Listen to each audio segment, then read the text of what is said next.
أعوذ بالله من الشيطان الرجيم. بسم الله الرحمن الرحيم. الحمد لله رب العالمين، والصلاة والسلام على أشرف الأنبياء والمرسلين وعلى آله وصحبه أجمعين. اللهم رب اشرح لي صدري ويسر لي أمري واحلل عقدة من لساني يفقه قولي، ولا حول ولا قوة إلا بالله العلي العظيم. اللهم انفعنا بما علمتنا وعلمنا ما ينفعنا وعلمنا ما جهلنا وذكرنا ما نسينا. اللهم يسر ولا تعسر، رب تمم بالخير. اللهم افتح علينا فتوح العارفين، وفقنا توفيق الصالحين. اللهم لا سهل إلا ما جعلته سهلا، وأنت تجعل الحزن إذا شئت سهلا. InsyaAllah kita sambung balik pengajian kitab puasa yang dikarang oleh Syekh Muhammad Hashim Al-Majdzub rahimahullahu subhanahu wa ta'ala, wa nafa'anallahu bi'ulumihi fid darain amin.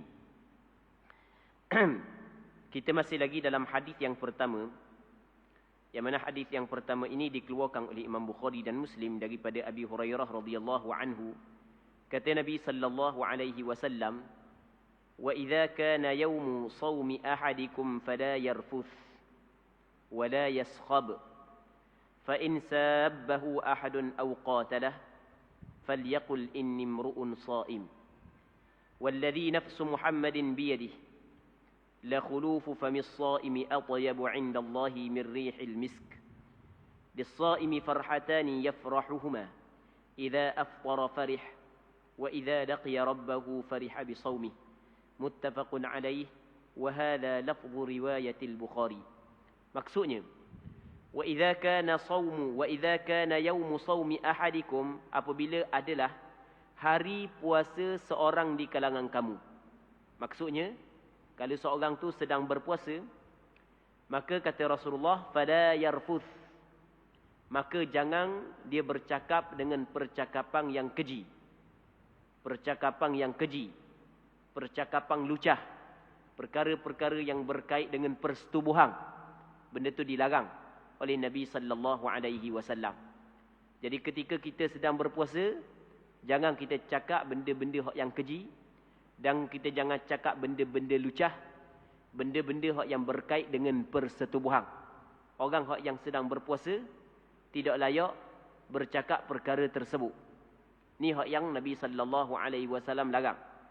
Ia bukanlah bermakna bercakap perkara yang keji, perkara yang buruk, perkara yang lucah dibolehkan pada ketika kita tidak berpuasa, bukan.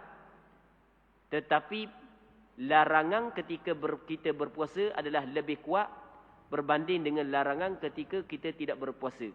Maksudnya, ketika kita sedang berpuasa, oleh kerana penerimaan ibadat puasa kita terikat dengan ucapan-ucapan kita, andai kata kita mengucap perkara-perkara yang maksiat, maka menyebabkan ibadat kita, puasa kita tidak sah, menyebabkan ibadat puasa kita tidak diterima oleh Allah.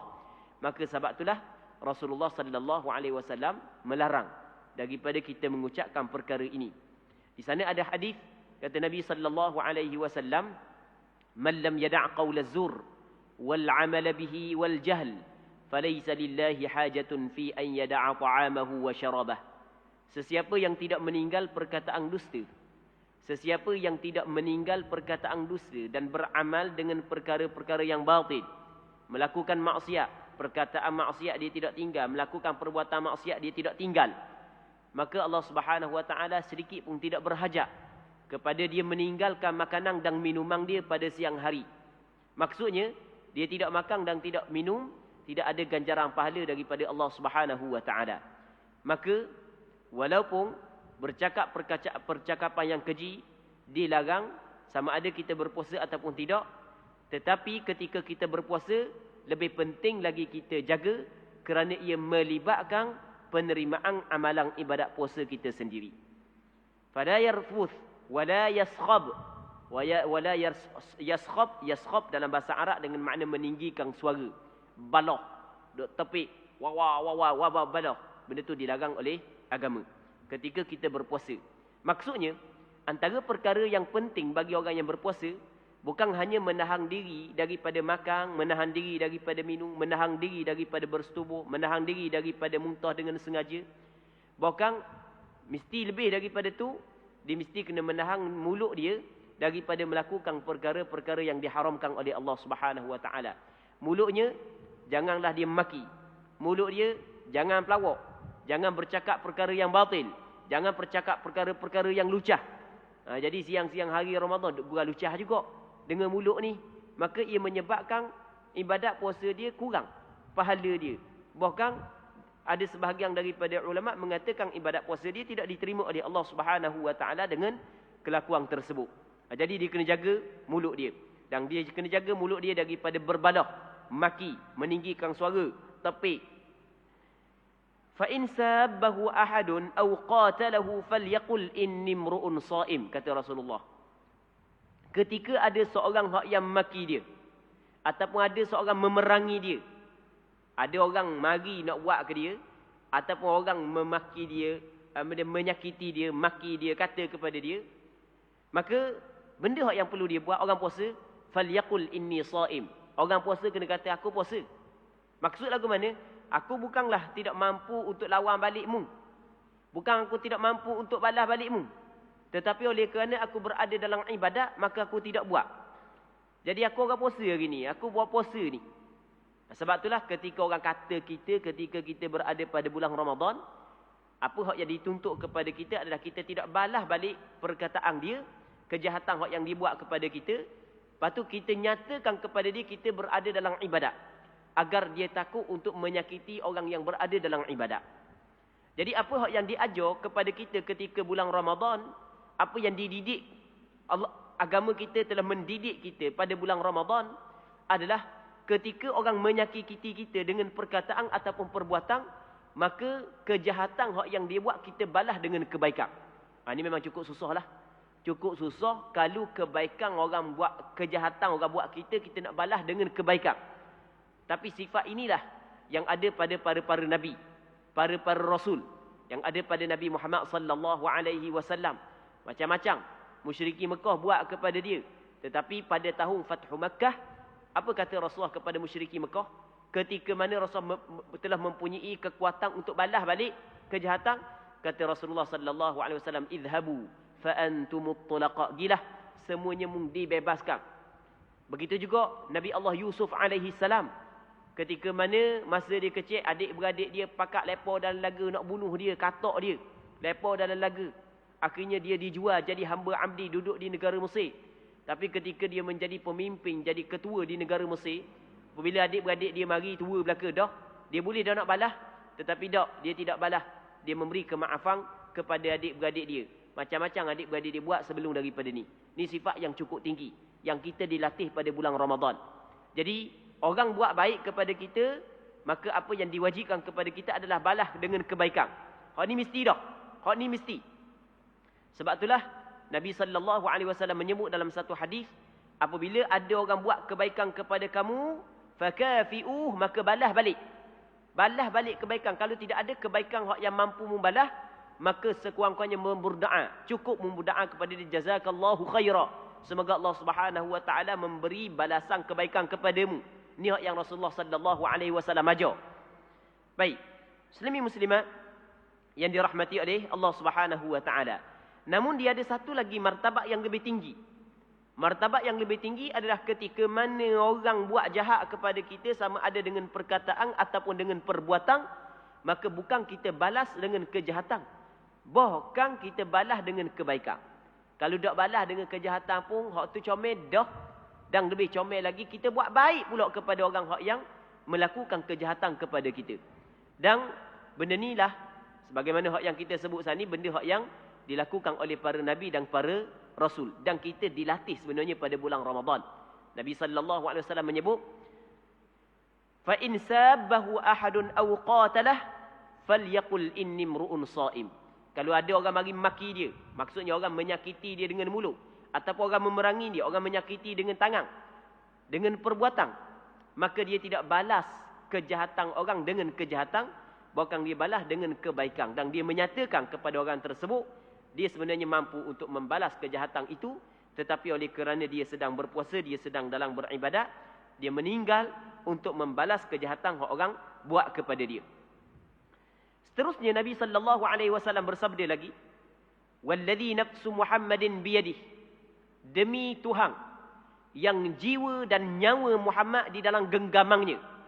Nabi sallallahu alaihi wasallam bersumpah dengan nama Allah Subhanahu wa taala yang nyawa Rasulullah sallallahu alaihi wasallam berada di dalam genggaman Allah. Benda yang Rasulullah sallallahu alaihi wasallam bersumpah, la khulufu famis shaimi atyabu 'indallahi min rihil misk.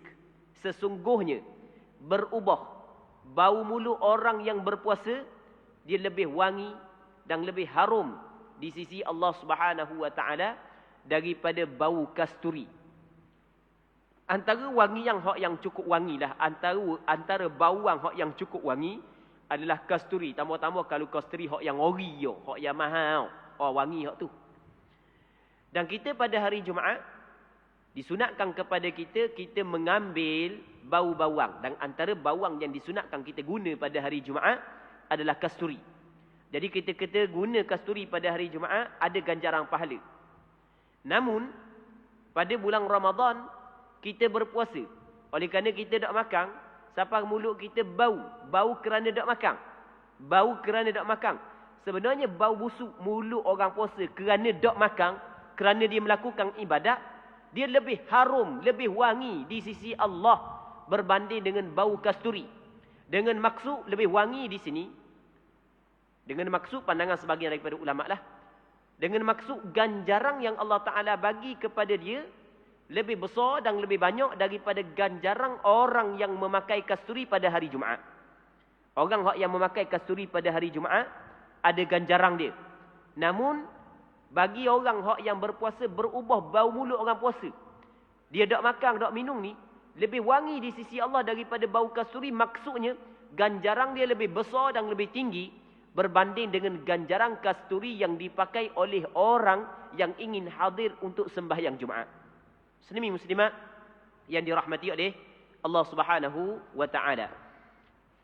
Sehingga kan sebahagian daripada ulama, khususnya mazhab Imam Syafi'i, oleh kerana berubah bau mulut bagi orang yang berpuasa, ia adalah satu kelebihan di sisi Allah, maka ulama mazhab Imam Syafi'i berpandangan bahawasanya makruh bersugi bagi orang yang berpuasa. Orang yang puasa makruh gosok gigi. Sebab benda makruh gosok gigi? Kerana apabila kita gosok gigi, apabila kita bersugi, jadi kita telah menghilangkan kelebihan yang ada pada mulut kita. Bermakna kita telah menghilangkan kelebihan tersebut.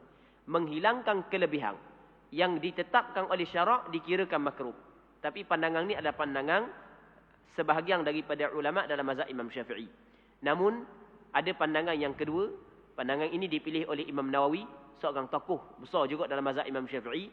Dan pandangan sebahagian daripada ulama mazhab yang lain mengatakan bersugi pada siang hari Ramadan, ia tidak makruh. Maksudnya tidak dilarang. Muslimin muslimat yang dirahmati oleh Allah Subhanahu wa taala. Seterusnya kata Nabi sallallahu alaihi wasallam, "Lis-shaimi farhatan yafrahuhuma." Bagi orang yang berpuasa ada dua kegembiraan yang dia akan bergembira. Orang puasa dia ada dua kegembiraan yang dia gembira dengan dua kegembiraan ini. Yang pertamanya adalah idza aftara farih. Apabila dia berbuka, dia bergembira. Orang puasa kalau dia buka, dia bergembira. Bergembira orang puasa dia berbuka ni daripada dua sudut. Sudut yang pertama adalah dia telah mampu untuk menyelesaikan, menyempurnakan ibadat puasa pada hari tersebut. Orang yang iman dia tinggi, orang yang iman dia sempurna, ketika dia mampu melakukan ibadat, dia melihat itu adalah satu nikmat yang cukup besar yang Allah Ta'ala kurniakan kepada dia, yang dia bersyukur di atas nikmat tersebut. Jadi masa nak buka saat itu, Alhamdulillah ya Allah, aku mampu untuk berpuasa pada hari ini. Yang mana di sana masih lagi ramai di kalangan orang Islam, di kalangan orang beriman yang tidak mampu untuk berpuasa. Dan adakala tidak mampu kerana keuzuran yang ada pada diri. Dan adakala tidak mampu bukan tidak mampu, pada hakikatnya mampu tetapi sengeleng untuk tidak berpuasa. Maka tidak ada taufik dalam melakukan ibadat puasa. Tidak ada kekuatan untuk melakukan ibadat puasa. Padahal tenaga kuat, tenaga banyak. Tapi tak mau puasa nak buat mana? Tak ada hidayah. Tidak ada taufik. Tiba-tiba Allah Ta'ala memilih kita. Dapat kita melakukan ibadat puasa dengan sempurna pada hari tersebut. Apabila kita memandang itu adalah satu nikmat yang besar. Yang Allah Ta'ala kurniakan kepada kita. Maka menyebabkan kita bersyukur di atas nikmat tersebut. Okey, itu yang pertama. Sudut yang pertama, gembiranya orang yang berpuasa ketika berbuka. Sudut yang kedua, Muslimin muslimat yang dirahmati oleh Allah Subhanahu wa taala adalah ketika mana dia berbuka dalam keadaan perut dia lapar, tiba-tiba ada rezeki. Allah Subhanahu wa taala mempermudahkan kepada dia rezeki, boleh dia berbuka. Dan di sana kita kena tahu bahawasanya ada sebahagian daripada masyarakat Islam yang berpuasa tetapi ketika berbuka sampai dah waktu boleh makan, boleh minum, tapi tidak ada makanan yang mereka itu boleh makan. Tidak ada makanan, minuman yang mereka itu boleh minum. Sebagai contoh, saudara-saudara kita di Syria. Yang mana saudara-saudara kita di Syria, sebahagian daripada tempat, tidak ada makanan untuk digunakan untuk berbuka puasa. Tidak ada minuman untuk digunakan sebagai untuk berbuka puasa. Sebahagian daripada saudara-saudara kita di Syria. Ni bukan cerita reka-reka. Ni cerita hak yang sebenar. Kucing-kucing habis licin belaka dah. Habis lama dah kucing. Tak ada makanan. Kucing habis lama dah. Tak ada kata-kata dah. Dah lapar kau. Sampai masa buka puasa. Ni siapa berita kepada hamba. Sebab hamba adalah dulu hamba belajar juga dengan di Syria. Jadi kadang-kadang kita tahu jugalah bantuan-bantuan daripada NGO hak yang atau ke sana. Jadi siapa ke ada hak yang siapa WhatsApp kepada hamba, dia kata siapa masa nak buka dengan benda, tak ada benda nak buka. Kucing-kucing habis lama dah. Habis lama dah kucing. Allahu Rabbi. Jadi dalam masa sebahagian daripada orang yang berpuasa tidak ada benda dan makanan untuk berbuka, tetapi Allah Ta'ala mempermudahkan kepada kita, boleh kita berbuka, maka itu adalah nikmat yang besar yang Allah Subhanahu Wa Ta'ala bagi kepada kita, yang kita bergembira dengan nikmat tersebut. Okey, itu di atas dunia. Yang keduanya kata Rasulullah, wa idza laqiya rabbahu fariha bi shaumih. Apabila dia berjumpa dengan Allah Taala Tuhannya, apabila dia berjumpa dengan Allah Subhanahu Wa Taala, maka dia bergembira dengan puasanya. Kerana ganjaran yang Allah Subhanahu Wa Taala bagi kepada orang yang berpuasa adalah ganjaran yang cukup-cukup besar, yang Allah Taala lebih mengetahui. Dan pastinya orang yang menerima ganjaran balasan daripada Allah pastinya akan bergembira dengan ibadat yang dilakukan ketika dia berada di atas dunia suatu ketika dahulu. Hadis ini muttafaqun alaih. Hadis yang kita baca, yang kita bincang ni adalah hadis yang disepakati oleh Imam Bukhari dan Muslim di dalam mengeluarkan hadis ini. Maksudnya sepakat Imam Bukhari dan Imam Muslim mengeluarkan hadis ini dalam kitab sahih bagi keduanya. Jadi kalau kita buka dalam kitab sahih Bukhari, kita akan jumpa hadis ini. Begitu juga kita kalau buka dalam kitab sahih Muslim, kita akan jumpa hadis ini. Kita muslimin muslimat yang dirahmati oleh Allah Subhanahu Wa Taala, kita sumber hukum asasnya dua. Yang pertamanya Al-Quran, yang keduanya As-Sunnah. Ni sumber hukum. Hadis Rasulullah sallallahu alaihi wasallam dia terbahagi kepada beberapa bahagian. Antaranya adalah hadis sahih, hadis hasan, hadis dhaif, hadis palsu. Hadis sahih adalah hadis hak yang boleh dan ataupun hak yang mesti kita kena beramal, kita kena pegang, kita kena guna, kita kena pakai. Kalau hadis dikeluarkan oleh Imam Bukhari dan Muslim, tidak perlu tanya sahih ataupun tidak. Hadis itu disepakati oleh ulama bahawasanya itu adalah hadis sahih. Hadis yang martabat yang paling tinggi adalah hadis yang dikeluarkan oleh Imam Bukhari dan Muslim. Jadi hadis yang kita bincang saat ini adalah hadis yang sahih, dikeluarkan oleh Imam Bukhari dalam kitab sahihnya dan dikeluarkan oleh Imam Muslim dalam kitab sahihnya. Namun katanya wa hadza lafdhu riwayatil Bukhari. Apa yang kita baca adalah lafaz riwayat Bukhari. Namun riwayat Imam Muslim ada sedikit perbezaan, tetapi makna dia sama. Wa fi riwayatil lahu, dan pada satu riwayat bagi Imam Bukhari, yatruku ta'amahu wa syarabahu wa syahwatahu min ajli. Kenapakah Allah Subhanahu Wa Taala letakkan ganjaran yang cukup besar bagi orang yang berpuasa? Kerana orang yang berpuasa yatruku ta'amahu wa syarabahu, dia meninggalkan makanannya, Dia meninggalkan minumannya. Wa syahwatahu, dan syahwahnya, keinginan hawa nafsunya. Min ajli, kerana Allah. Dia tidak makan kerana Allah. Dia tidak minum kerana Allah. Dia tidak bersetubuh kerana Allah. Dia tidak melepaskan syahwah dia kerana Allah. Sebab itulah Allah Ta'ala bagi ganjaran yang cukup besar kepada dia. Muslimin muslimat yang dirahmati oleh Allah Subhanahu wa Ta'ala. Orang yang melakukan ibadat puasa, yang ingin mendapat ganjaran daripada Allah, mesti puasa dia adalah kerana Allah. Min ajli, kerana aku, kerana Allah. Kalau bukan kerana Allah, maka tidak ada ganjaran daripada puasa yang dia lakukan. Dan daripada hadis ini juga, ataupun hadis ini menjadi sandaran, menjadi dalil kepada pandangan yang disepakati dalam 4 mazhab, bahawasanya melakukan onani pada bulan Ramadan, pada siang hari Ramadan, ia membatalkan puasa. Dia di sana ada satu pandangan yang mengatakan melakukan onani pada bulan Ramadan tidak membatalkan puasa. Dia kata gitu. Pandangan ni adalah pandangan hak yang tidak betul. Pandangan ni adalah pandangan hak yang syad. Pandangan ni adalah pandangan yang menyalahi pandangan yang disepakati oleh 4 mazhab. Apa yang disepakati dalam 4 mazhab? Mengeluarkan mani melalui onani ataupun melakukan onani pada siang hari Ramadan, ia membatalkan puasa. Kerana Rasulullah sallallahu alaihi wasallam menyebut dalam hadis ini, kata Rasulullah, yatruku ta'amahu wa syarabahu wa syahwatahu min ajli. Orang yang berpuasa, dia meninggal makanan dia, minuman dia dan syahwahnya. Syahwah ni dia merangkumi bersetubuh dan merangkumi mengeluarkan air mani dengan sengaja. Baik.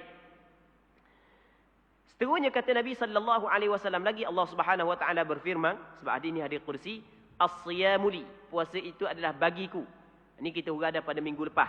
Allah Taala telah menyandarkan ibadat puasa kepada diri dia. Sandaran ini adalah sandaran untuk memuliakan ibadat puasa tersebut.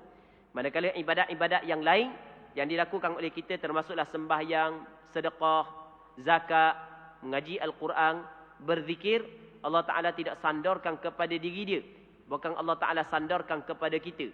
Ini memberi isyarat kepada kita bahawasanya mulianya ibadat puasa, sehingga Allah Subhanahu Wa Ta'ala menyandarkan ibadat puasa kepada diri dia yang maha mulia lagi maha agung. Wa ana ajzi bih wal hasanatu bi asyri amsalha. Dan aku membalas kepada hamba-Ku dengan ibadat puasa yang dilakukan oleh hamba-Ku itu. Dan satu kebaikan digandakan kepada 10 kali ganda. Ini dalam riwayat yang lain. Diwak mari beberapa riwayat. Wa fi riwayatil li Muslim, dan pada satu riwayat bagi Imam Muslim, kullu amal ibni Adam yudha'af. Setiap amalan anak Adam diganda. Setiap amalan anak Adam diganda. Al hasanatu asyru amsalha. Satu kebaikan diganda kepada 10.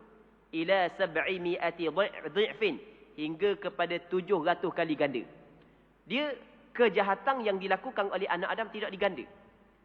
Manakala kebaikan yang dilakukan oleh anak Adam, satu kebaikan yang dilakukan oleh anak Adam, khususnya umat Rasulullah, diganda sekurang-kurangnya kepada 10. Dan kadang-kadang lebih daripada 10, kepada 70, kepada 700, kepada 7,000. Berpandukan kepada keikhlasan. Semakin tinggi keikhlasan, semakin tinggi gandaan amalan tersebut. Muslimin muslimat yang dirahmati oleh Allah Subhanahu wa taala. Dalam hadis ni kata Nabi sallallahu alaihi wasallam, Allah Subhanahu wa taala berfirman, setiap amalan anak Adam, umat Nabi Muhammad sallallahu alaihi wasallam, diganda. Satu kebaikan diganda kepada 10 kali hingga kepada 700 kali ganda. Allah Rabbi, besarnya anugerah yang Allah Taala kurniakan kepada umat Rasulullah. Manakala kejahatan, satu orang buat kejahatan, satunya dibalas. Kebaikan, satu buat kebaikan dibalas dengan 10. Tapi jangan kita silap faham pula. Kita silap faham lagu mana? Kita kira kalau begitu kita pergi bahan lipat orang, kita pergi sedekah kat orang. Sebab kalau curi lipat tu satu je kejahatan dah. Kalau kita sedekah dapat 10. Jadi 10 saat ni tu tolak sebab kejahatan tinggal lagi 9. Negara atas darat kan, tak ada keluar modam dia. Jadi bahan lipat orang, bahan kasut orang, bahan barang orang, pergi sedekah. Tujuan nak dapat pahala. Dah satu kejahatan boleh satu pahala. Satu kebaikan boleh 10. Jadi kita buat satu kebaikan Kita buat satu kejahatan, jadi bermakna satu kejahatan tolak satu kebaikan, tinggal lagi 9. Itu tak kena. Itu tak betul. Itu cara memikir tak betul. Kerana kebaikan hak yang diganda kepada 10 adalah kebaikan yang diterima oleh Allah Subhanahu Wa Taala. Manakala kebaikan hak yang tidak diterima oleh Allah, maka tidak ada gandaan. Bahkan dapat dosa pula. Dalam satu hadis yang diriwayat oleh Imam At-Tirmizi dalam kitab Sunannya, kata Nabi sallallahu alaihi wasallam, la yaqbalullahu sadaqatan min ghulul.